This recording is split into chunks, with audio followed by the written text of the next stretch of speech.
Olá, estamos aqui no programa Código de Honra, programa este de iniciativa do Instituto dos Advogados de São Paulo, IASP, em parceria com o Tribunal de Justiça do Estado de São Paulo, também TJSP.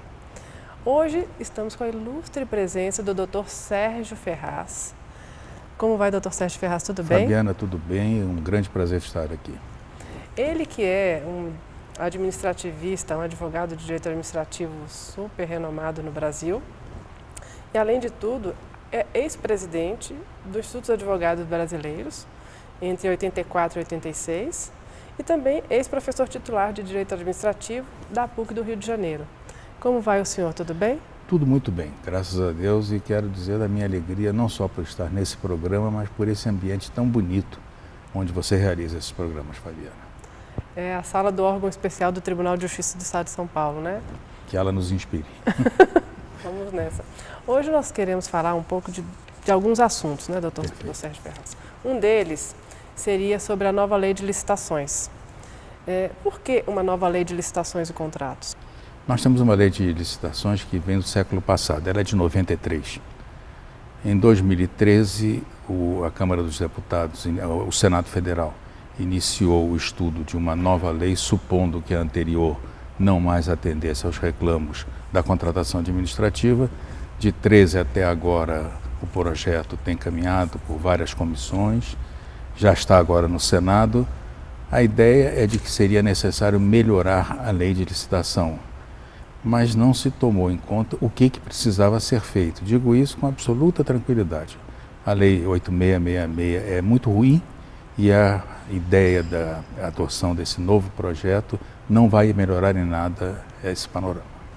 E quais são os principais problemas da atual lei, da 8666? Os principais problemas, Fabiana, da atual lei são os mesmos problemas do projeto. Ele é, na verdade, um verdadeiro código de contratação.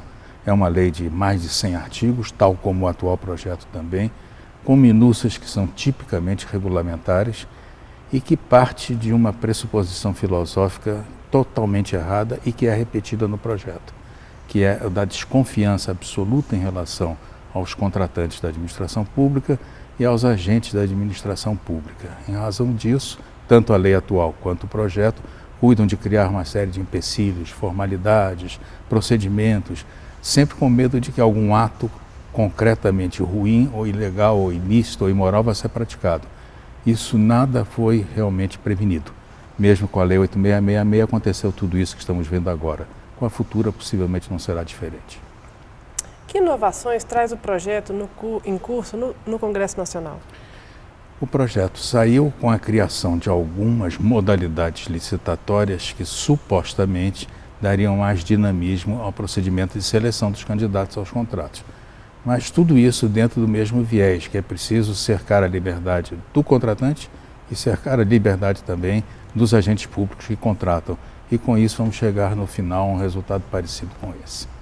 No Instituto dos Advogados nós estudamos a fundo esse projeto, fizemos comparações minuciosas entre o que existe e o que se pretende fazer, mostramos onde ele estava piorando, mostramos também onde estava melhorando e até fizemos uma alternativa.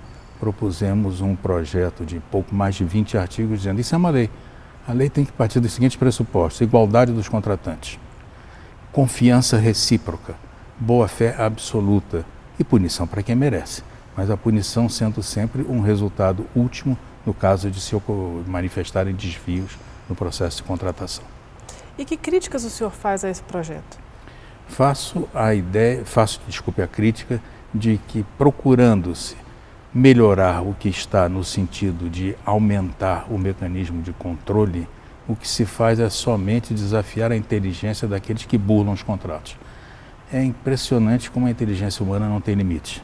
Se você inventa novos crivos e novas malhas, a inteligência refina-se, sofistica-se e vai descobrir novamente como ultrapassar aquelas malhas. Em vez disso, talvez fosse necessário que uma lei criasse um clima de confiança entre a administração pública e seus contratantes e buscasse exatamente a colaboração. Contrato é colaboração. Sem isso não se pode realmente chegar a um resultado positivo ao qual esse projeto seguramente não conduzirá. Em termos práticos, a gente vê hoje no Brasil uma série de obras que deveriam estar sendo realizadas e que estão paradas Sim. por problemas entre as pessoas, as empresas que participaram de determinadas licitações. E a gente tem, só na cidade de São Paulo, diversas que estão com esse problema. Isso surge em virtude de alguns problemas da legislação ou o que causa esse tipo de problema? Surge por várias razões, mas as mais importantes, vamos deixar as menos importantes de lado, ocorre, em primeiro lugar, por força de que existe um verdadeiro conluio entre as empresas de cada ramo, que atuam em cada ramo e que formam aqueles cartéis que se tornaram célebres agora na imprensa, oferecem condições que necessariamente não serão exequíveis, porque sabem quais são as regras do jogo e, consequentemente, apresentam propostas que não chegarão a seu termo. Essa é uma das razões. A outra das razões é que realmente não se pede do contratante a prestação de garantias. Se houvesse realmente um mecanismo securitário nas contratações, como há em vários países, seria possível, na inoperância de uma empresa ou até mesmo na extinção da empresa contratada, né, haveria a possibilidade do mecanismo de seguro funcionar e essas obras não parariam. Essa é apenas uma das formas possíveis. Falando um pouco sobre Brasil, né, e contexto político, o senhor participou da reunião do Instituto dos Advogados de São Paulo agora essa semana e falou um pouco sobre o que tem que se passar em termos políticos no cenário brasileiro. Qual é a sua opinião sobre esse escândalo que envolveu aí um dos maiores frigoríficos brasileiros e o acordo feito na Procuradoria-Geral da República? Parto do acordo, Fabiana. O escândalo está aí, não preciso sobre ele falar, todo mundo conhece. Se houve ou não houve, no contexto daquele encontro entre o presidente da República e aquele determinado empresário, alguma ilicitude consertada ou de qualquer maneira insinuada, isto é um problema que cabe à Justiça investigar. Mas há alguns pontos que são visíveis. Em primeiro lugar, a denúncia do Procurador-Geral da República se faz com base numa gravação que até hoje não foi periciada. A aceitação da instauração de um inquérito pela primeira vez na história do país contra um presidente da República em exercício também se faz com base nessa mesma fita, até hoje não periciada. Não bastasse isso, o grande malfeitor, na verdade o grande artífice de toda essa suposta imoralidade que aí está presente e comprovadamente anunciada, ele se encontra flanando às nossas custas numa bela cidade como é Nova York, num notável apartamento e não recebeu punição alguma. Eu sinceramente não quero confrontar coisas desiguais, mas fica difícil, não só para o homem do povo, mas para mim também, fazer um confronto entre a situação, por exemplo, de Marcelo Odebrecht, presa há 2 anos, e Joesley passando os seus fins de semana em Nova York. Não há condição de se entender isso. Acho que houve precipitação, seguramente, da Procuradoria-Geral da República. E o que deveria ser feito para gerar um certo conforto para o povo brasileiro no tocante a esse assunto? Pressão. Hoje em dia, sem sombra de dúvida, existe esse mecanismo notável da comunicação social difundida, né? As mídias, não só elas existem e têm a sua autonomia, mas elas são muito pressionadas também pela opinião popular. É preciso que a opinião popular ponha a mão, ponha o dedo nesse escândalo. A presença desse empresário que motivou esse último escândalo em total liberdade, na disponibilidade plena dos seus bens, do seu patrimônio, no lugar onde bem entenda, sem punição alguma, afronta a dignidade do povo brasileiro. E esse acordo, ele é um acordo válido? Na minha opinião, o Supremo Tribunal Federal deve analisá-lo não só sob o prisma da mera formalidade, que é o que alguns estão sustentando, mas também no plano da sua própria legalidade. A meu ver, um acordo dessa natureza, com tal nível desproporcional de vantagens para o delator, afronta a própria lei que criou a delação premiada e que ela não permite que o líder da ilicitude delatada goze de benefícios como estão sendo, na verdade, aquinhoados a esse senhor. O acordo de colaboração premiada, ele tem por pressuposto que a pessoa não cometa mais nenhum crime, concorda? Tendo feito o acordo de colaboração premiada e em seguida feito uma operação que viola as regras da CVM, por exemplo, se aproveitado de uma informação privilegiada para ganhos em moeda estrangeira, etc., isso poderia vir a anular o acordo de colaboração premiada?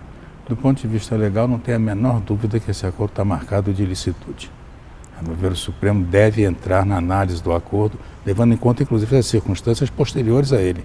O grande lucro que ele, empresário, e suas empresas tiraram daquele jogo cambial que fizeram no dia seguinte ao da revelação da delação, como também as infrações em termos de controle das entidades, que a CVM já instaurou, se não me engano, 3 ou 4 procedimentos para apurar. Isso mostra que realmente ele não cessou com as suas práticas ilícitas e esse acordo não deve prosperar. Agora, isso tudo também, Fabiana, um mero e pequeno parêntese, isso tudo decorre, a meu ver, de uma profunda difusão da ignorância jurídica. E essa profunda decorre de um ensino jurídico muito amesquinhado nos últimos anos, o que de seu turno decorre da própria falência do ensino no Brasil. Ou seja, é toda uma escala em ascensão que começa lá na base e que no final não vai poder produzir bons resultados.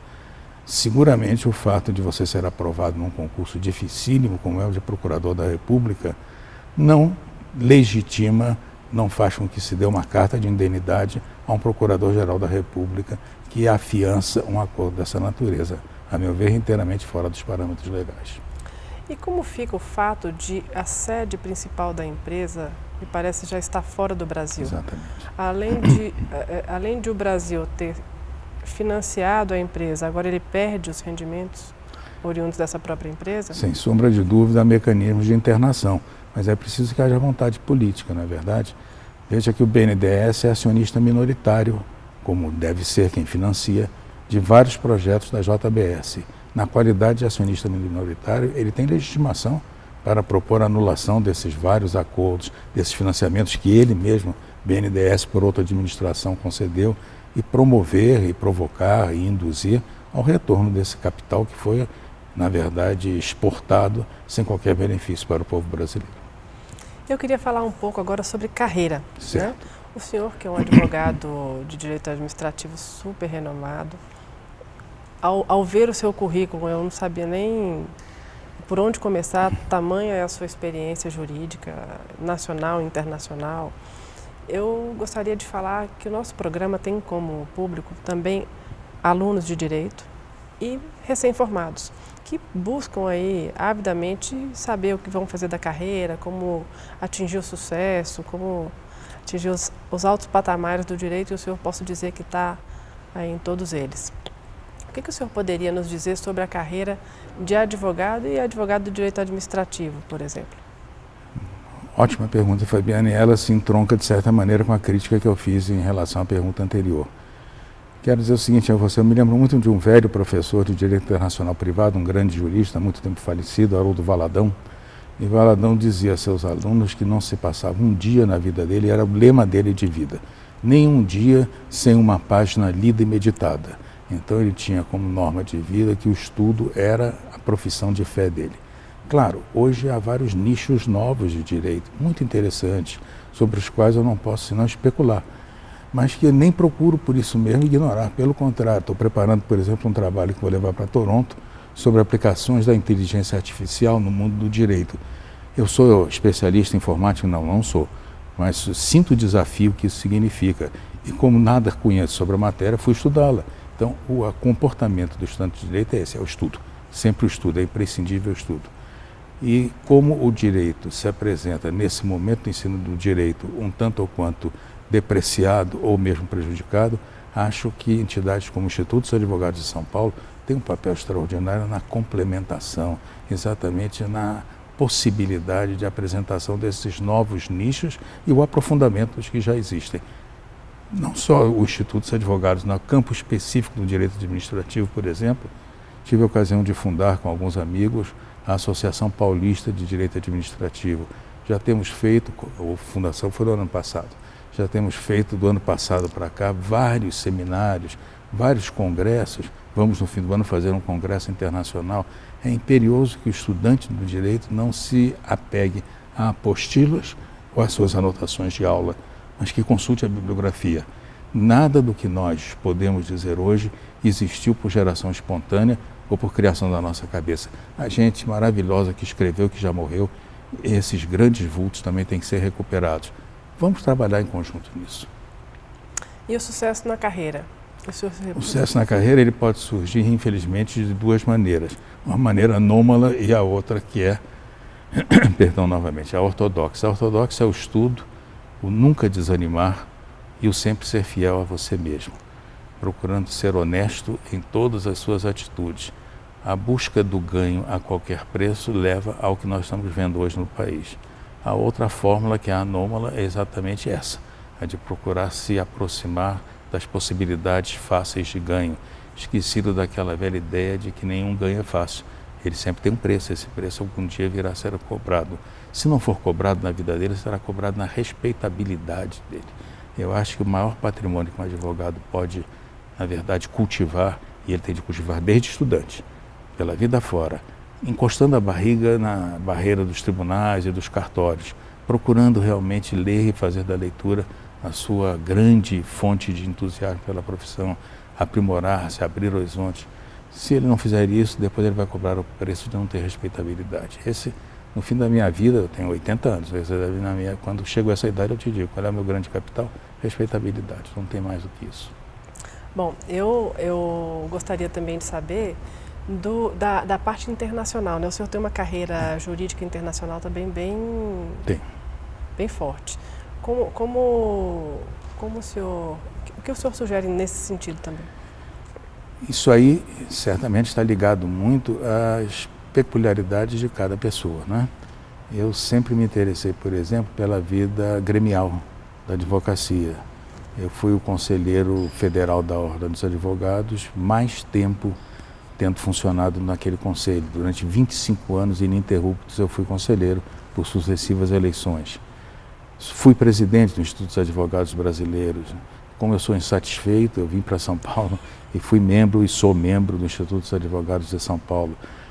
Com minha atividade no Conselho Federal da Ordem dos Advogados do Brasil, fui agraciado com a confiança de alguns presidentes que me indicaram para representar a entidade em entidades internacionais, particularmente na União Internacional dos Advogados, na União Ibero-Americana de Advogados, na União dos Advogados de Língua Portuguesa e no Conselho dos Advogados do Mercosul. Essa última entidade, inclusive, eu presidi durante 4 anos. As outras entidades eu especificamente aponto aquela que é a maior da advocacia internacional, que é a União Internacional dos Advogados. Lá cheguei, volto a lhe dizer, por indicação, portanto, que procurei corresponder à honra da indicação da Ordem dos Advogados, consegui realmente um bom ambiente, uma boa convivência. Sou hoje um dos vice-presidentes da Comissão de Direitos da Biotecnologia dessa entidade, que se reúne anualmente pelo mundo afora, e é lá que vou levar um trabalho sobre inteligência artificial e advocacia. Bom, acho que não tenho nem o que falar. Primeiramente, queria lhe agradecer pela participação do nosso programa e dar os parabéns pelos 80 anos tão bem vividos, tão aproveitados, tão bom para a nossa sociedade, né? E o senhor, se quiser falar mais alguma coisa para os nossos telespectadores, fique à vontade. Fabiana, em primeiro lugar, agradecer pela oportunidade e agradecer pelo prazer de estar em sua companhia, tão amável, tão afável, tão acolhedora. Muitíssimo obrigado por isso também. Mas quero, sobretudo, dirigir-me ao jovem advogado ou ao acadêmico de direito. Fui professor até me aposentar. Fui professor durante muitos anos em muitas universidades, algumas daqui, outras até de fora do país. E o entusiasmo pelo que se faz decorre sobretudo de uma concepção. A primeira, de que não somos donos da verdade e por isso temos sempre que estudar. Nunca sabemos tudo e até aquilo que achamos que sabemos pode não corresponder a uma verdade científica. Então seja humilde, seja persistente, seja permanentemente estudioso, seja humilde e não se acredite de maneira alguma o oráculo último. Muita gente antes de mim, ou antes de você, aluno, ou antes de você, jovem advogado, já pensou sobre esses problemas que hoje te atormentam e terão algumas indicações a lhe dar. Mas o estudo é a atitude fundamental para todos nós. Muito obrigada novamente. Obrigado. E nós encerramos aqui o programa Código de Honra de hoje.